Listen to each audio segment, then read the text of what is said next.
Hello, everyone. Welcome back to our podcast. We're very happy to have you here today. My name is Jessica, and today we are talking about something very common in modern life. It's something small, simple, but very powerful. We're talking about the habit of scrolling on our phones. Hi, everyone. I'm Robert, and I'm really excited about today's topic. Almost every person with a smartphone knows this habit. You open your phone just to check one message, and suddenly you are watching videos for a long time.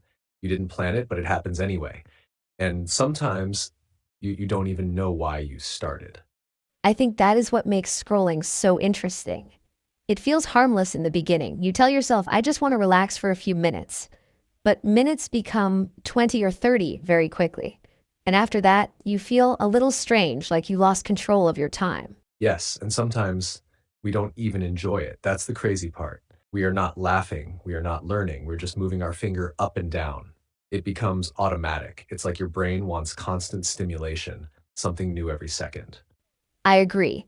I've noticed that when I feel bored, my first reaction is to grab my phone. I don't stop to think. I don't ask myself, what do I really need right now? I just scroll. It's almost like my brain says, let's escape this moment.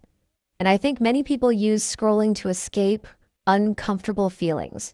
If you feel stressed, lonely, or tired, the phone becomes an easy solution. It gives you fast entertainment. It gives you distraction, and distraction feels good in the short term. But in the long term, it can create problems. For example, when you scroll before sleeping, your brain stays active.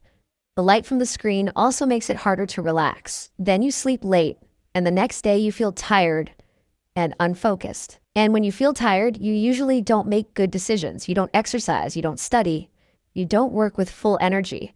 And guess what you do when you feel low energy? You scroll again. So the cycle continues. Another thing I've noticed is that scrolling makes it harder to focus on slow activities. For example, reading a book requires patience. Learning a language requires repetition and attention. But social media gives you fast rewards. Everything is quick and exciting. Yes, and real life is not like that.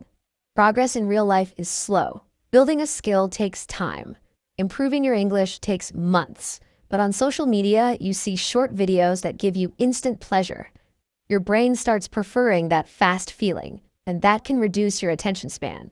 Attention span means how long you can focus on one thing.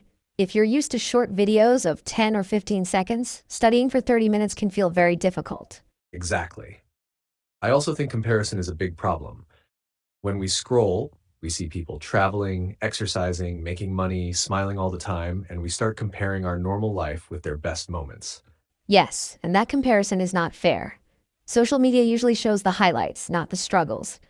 People don't post their boring days or their failures. So we are comparing our full reality with someone's edited reality. But I want to say something important. Scrolling is not evil. Technology is not the enemy. The problem is not the phone itself. The problem is when we lose control and stop being intentional. I completely agree. If you open your phone with a clear purpose, it's different. For example, you want to answer messages, watch one educational video, or relax for 10 minutes. That is a conscious decision. But when you open the app without thinking and stay there for 1 hour, that's when it becomes a habit. And habits are powerful. They shape our days, and our days shape our life. So maybe the first step is awareness. Just observe your behavior. Notice how many times you pick up your phone. Notice how you feel before and after scrolling. Yes, don't judge yourself. Just observe. Maybe you will see patterns. Maybe you scroll more when you feel anxious or when you are avoiding something important like studying or working.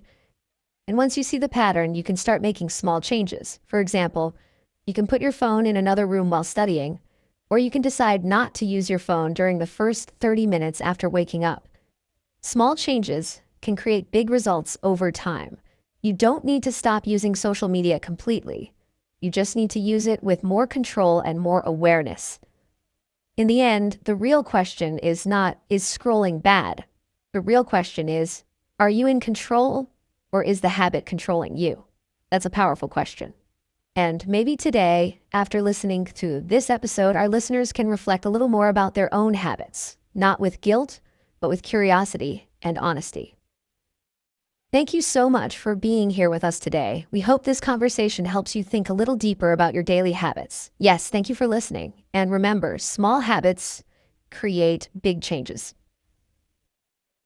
See you in the next episode.